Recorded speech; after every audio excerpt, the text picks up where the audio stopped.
E o Trump com o America First não vai mais deixar esses grupos terroristas tocarem o terror, porque ele viu o que o Bukele fez. Opa, então dá. Se o Trump conseguir 5% do que o Bukele fez em El Salvador, se ele conseguir fazer nos Estados Unidos, o Trump vai ter uma estátua maior do que a do William Penn lá na Pensilvânia. Ele vai entrar para a história dos Estados Unidos. Porque o problema dos Estados Unidos não é dinheiro, todo mundo aqui tem grana. O problema dos Estados Unidos é a criminalidade, que é proveniente de imigração ilegal unida a narcotráfico, e o problema dos esquerdistas que estão sempre querendo meter uma agenda de um Estado maior abocanhando o pescoço das pessoas. Tá no ar o Boletim Coppola News, o canal de cortes mais visto do YouTube. Eu sou Márcio Andrade. E no vídeo de hoje você vai ver que a Lei Magnitsky, sanções, tarifaço e também cancelamento de vistos, tudo isso pode acontecer com autoridades autoritárias aqui no Brasil. Algumas coisas já aconteceram, mas tem muito mais coisas por vir. Portanto, se inscreva no canal, deixa o seu comentário e deixa também o seu like. Se liga aí. E o Trump com o America First não vai mais deixar esses grupos terroristas tocarem o terror, porque ele viu o que o Bukele fez. Opa, então dá. Se o Trump conseguir 5% do que o Bukele fez em El Salvador, se ele conseguir fazer nos Estados Unidos, o Trump vai ter uma estátua maior do que a do William Penn lá na Pensilvânia. Ele vai entrar para a história dos Estados Unidos.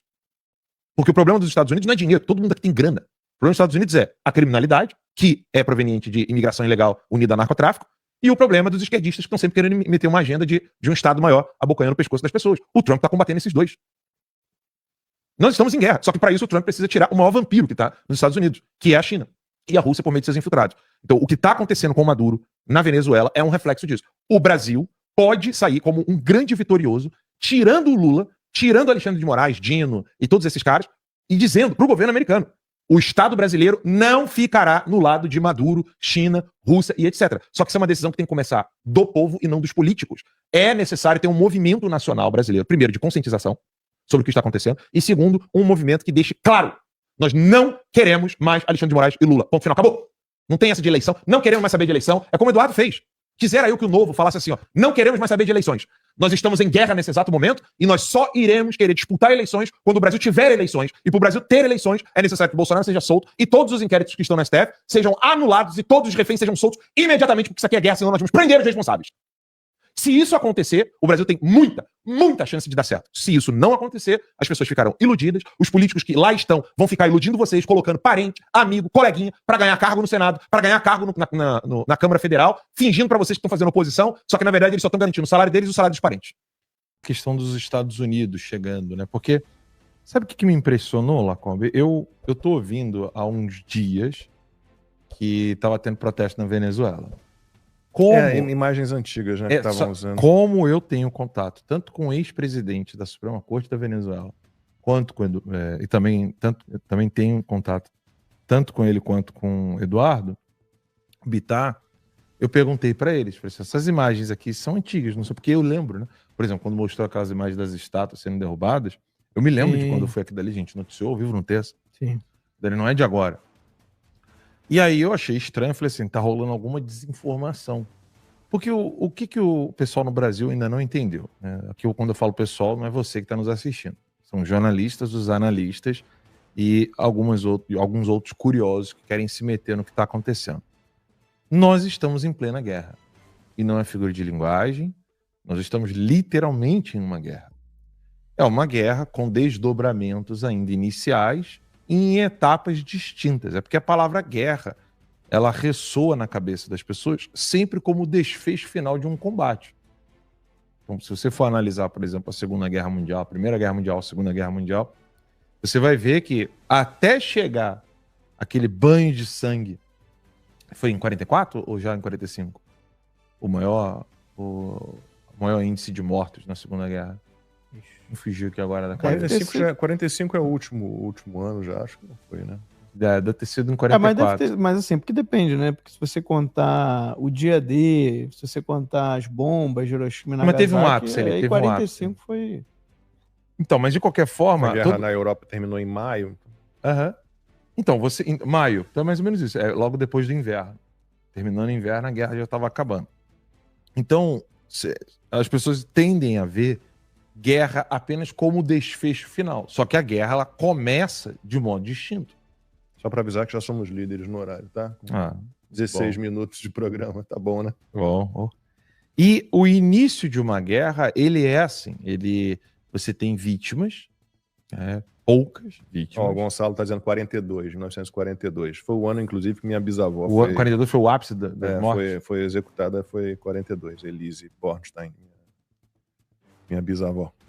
Mas Parte de pai, né? talvez seja o ápice das vítimas. Eu tô falando da guerra em si. Da guerra em si, porque a execução dos judeus começou ali, acho que foi o ápice, foi 42. Né? Mas eu acho com a que solução final, né? sim, eu acho que o embate que houve mais mortes de soldados foi 43 o ou Gonçalo 44. falou da Rússia, né? Da União Soviética. Ali. Mas de qualquer forma, vamos lá. O que acontece?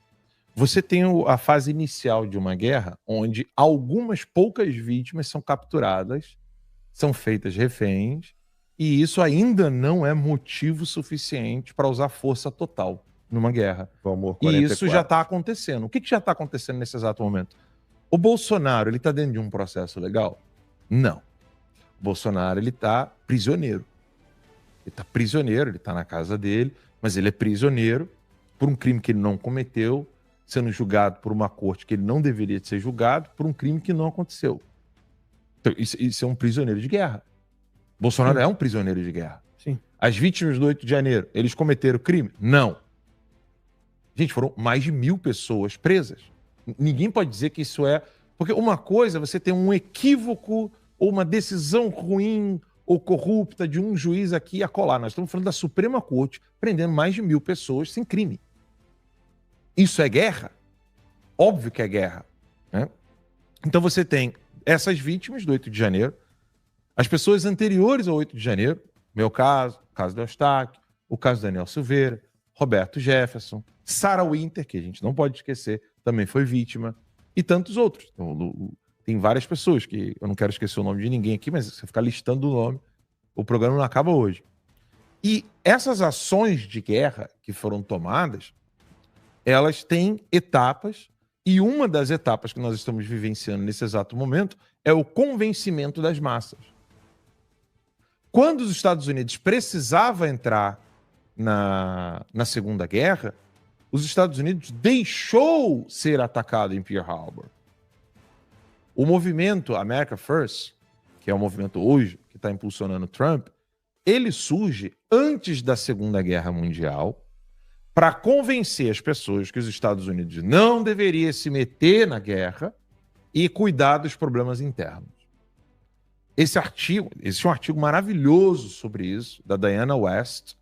Salvo engano, nós já traduzimos esse artigo dela e está na revista. Se não tem o artigo, a entrevista exclusiva com a Diana West, autora do livro Traição Americana, a entrevista exclusiva da Diana West, com legendas em português, está na plataforma da revista Timeline. E o America First é um movimento que surge para tirar os Estados Unidos da Segunda Guerra, mas os próprios fundadores e os membros do movimento American First, depois do ataque de Pearl Harbor, falaram, opa, não vai dar, a gente vai ter que deixar os Estados Unidos tem que... Agora é uma necessidade, os Estados Unidos precisa ir para a Segunda Guerra para poder se proteger. E é exatamente esse momento em que nós vamos... Tá aí a entrevista? É essa daí. Entrevista exclusiva com o Eduardo, mas dessa aí que você vai ter entrevista exclusiva... essa daí. Entrevista exclusiva com a Diana West, autora do livro American Betrayal. Ela concedeu essa entrevista para nós aqui na revista Timeline. E aí, o momento em que nós estamos agora é convencimento das massas para ver qual lado as massas irão apoiar. O Getúlio, ele teve de dar 1000 passos para trás, porque ele estava 100% alinhado com Hitler. Totalmente fascista que era. Não, mas a ponto de receber líderes nazistas no Brasil. Eu esqueci agora o nome de um dos líderes nazistas que estavam lá no Brasil, no Rio de Janeiro, tirando foto com pessoas do regime do Getúlio Vargas. Quando os Estados Unidos chegou com o navio no Nordeste brasileiro, mudou de ideia porque os militares daquela época eram outros e eles deram um ultimato para o Getúlio Vargas, falaram assim, você não vai apoiar a Alemanha nazista. Eu quero, desculpa segurar tanto o microfone, Max Lacombe, mas o contexto disso é de extrema importância.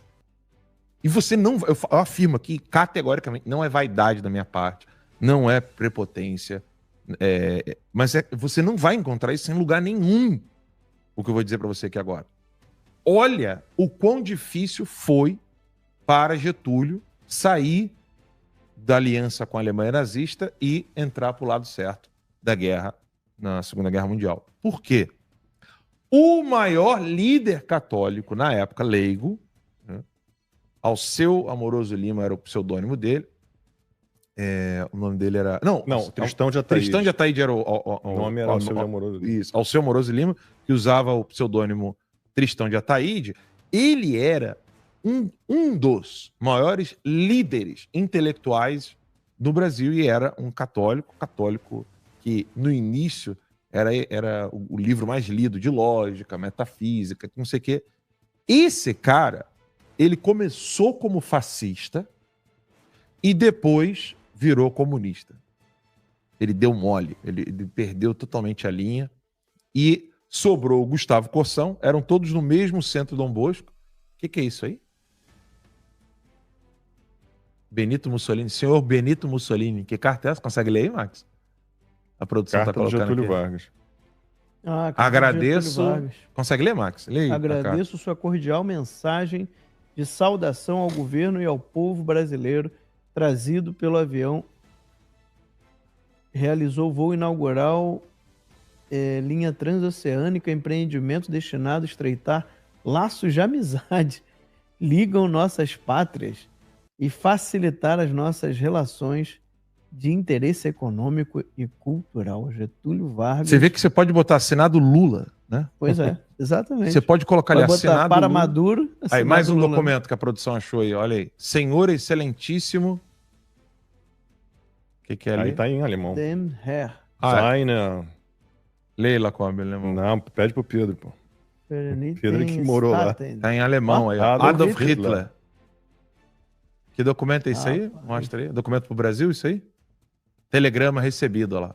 É, Hitler recebendo telegrama do Hitler, do Palácio do Fala- Catete. Palácio do Catete, que era o Palácio Presidencial Uhum. do Brasil, recebendo uma carta, um telegrama do Hitler. O Lê aí, Lula- lê aí o Lula- que a produção o Lula- está escrevendo aí. O Lula declara amor ao Xi Jinping, ao Putin, ao Ortega, ao Maduro. É bom a gente Getúlio resgatar. tinha essa relação próxima com Hitler e Mussolini. Então, É é isso bom a aí. gente resgatar isso para o pessoal entender o que está acontecendo com o Brasil nesse exato momento. Quer dizer, o banho de sangue pode ser que venha acontecer, Não, ele infelizmente. Ele botou o Ou- documento em alemão. Mas Pedro, pede ele para traduzir, escreve aí. Pedro, traduz aí que você fala alemão. E aí, eu não o que acontece? O período pré-banho de sangue, né, ele já está acontecendo no Brasil. Nós estamos em guerra. O que o Lula está querendo ver agora é se a população vai apoiá-lo nessa iniciativa ou não. Ou pelo menos não resistir, né? Ou não resistir, ceder, né? CD. Então, ele está fazendo isso, e daí que a censura ocupa um local primordial. É uma estratégia primordial nesse momento. As pessoas precisam ficar só ouvindo o Globo, CNN, ICL, Diário do Cu do Mundo, que é o DCM. As pessoas precisam ter só esses canais. Eles não podem ter conversa timeline. Daqui a pouco o Pedro pode colocar a audiência ali para ver como é que tá. Porque em qual lugar que vocês estão ouvindo essas informações aqui? E aí no Brasil, graças a algumas pessoas do Centro Dom Vital, que era o Gustavo Corsão, o padre fundador da PUC do Rio, padre Leonel Franca, jesuíta, graças a essas pessoas, e também ao doutor Plínio Corrêa de Oliveira, da TFP, e ao Dom Antônio de Castro Maia, em Campos, graças a essas pessoas, nós empurramos os fascistas e os comunistas para o mesmo lado. E falamos, não, nós não queremos isso. Gente, é bom lembrar, a guerra acaba em 45, já na década de 50 os esquerdistas estavam com tudo, é exatamente na década de 50 que o Oswaldo Peralva vai para Moscou e ele tem aquela formação no Comitê Central do Partido Comunista da União Soviética, e ele acaba virando um desertor dos comunistas. E logo depois da década de 50, os comunistas conseguem levar Che Guevara para receber medalha de condecoração em Brasília. e conseguem levar o Fidel Castro para ser recebido com honrarias. E é nesse contexto que acontece 64. Nós estamos falando aqui de um problema que surge antes da Segunda Guerra Mundial, com um regime fascista, que vai se perdurando até 64. E eu sou obrigado a ler comentário de gente falando assim, pô, tá demorando. Eu falei, porra, amigão, peraí. Isso aqui não é Pokémon, não, cara. Pô, se você joga bolinha, vai lá, já treinei meu Pokémon. Vai, Pokémon Trump. Pô, peraí, eu preciso conversar com adultos. Com o Tomás eu aceito ele virar e falar assim, papai, tá demorando, dá o play logo. Eu falei, pô, mas adultos, gente, é sério. Não é brincadeira, nós estamos em guerra. E quem tá falando isso pra você não é uma pessoa que tá em casa no sofá assistindo tudo. Eu fiquei 3 anos e meio sem ver minha esposa e filhos, com a minha filha doente porque precisava viajar e tomou a vacina tríplice viral e quase morreu. Se eu tô falando pra vocês, calma, porque tá tudo em andamento, é porque calma, está tudo em andamento. Não é clichê pra ganhar like e visualização. Está passando por um momento muito delicado. As instituições, o poder legislativo, o judiciário, o executivo, estão completamente perdidos e estão completamente prejudicados, sem credibilidade. E tudo isso por conta de ações de pessoas da alta cúpula desses poderes. Pois bem, os 3 poderes, o poder legislativo, o judiciário e o executivo, eles tendem a estar harmônicos. Pelo menos é isso que diz a Constituição, deveria ser harmônicos, né? Deveria ter um equilíbrio entre os 3 poderes, cada um fiscalizando o outro, né? Na questão dos freios e contrapesos. A própria Constituição diz isso. Porém, na prática não é assim que funciona. O que a gente vê hoje no Brasil é justamente um poder sobressaindo sobre o outro. Então, o que acontece? Isso necessariamente vai refletir lá na ponta, ou seja, no indivíduo, no povo, na sociedade. Tá? Mas, ao que parece, as ditas autoridades não estão nem aí para esse negócio, né? Não estão nem aí para as instituições que elas próprias pertencem, né? Então, a coisa está em uma tônica de projeto, na verdade, já vem de muito tempo, aquela coisa do projeto de poder, do poder pessoal, né? Todas as ações são em benefício próprio ou em benefício da minha ideologia política, da minha visão de mundo. Então, essas pessoas que estão nessas instituições, elas arrogam para si todo esse poder e traz essa tônica de visão de mundo para dentro da própria instituição, né? E, obviamente, quando isso acontece, aí há uma corrupção própria, né, de corromper a própria instituição. Ou seja, o Brasil está em um patamar em que a alta cúpula que governa, que dirige o país, né? Ou seja, o pessoal do Poder Executivo, começando pelo Presidente da República, aí tem o pessoal do Judiciário,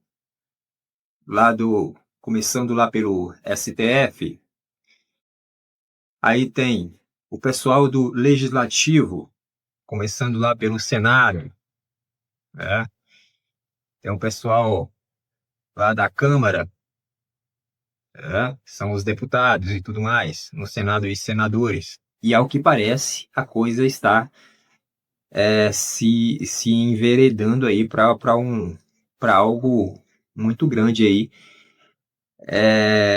de penalização em relação aos Estados Unidos para com o Brasil.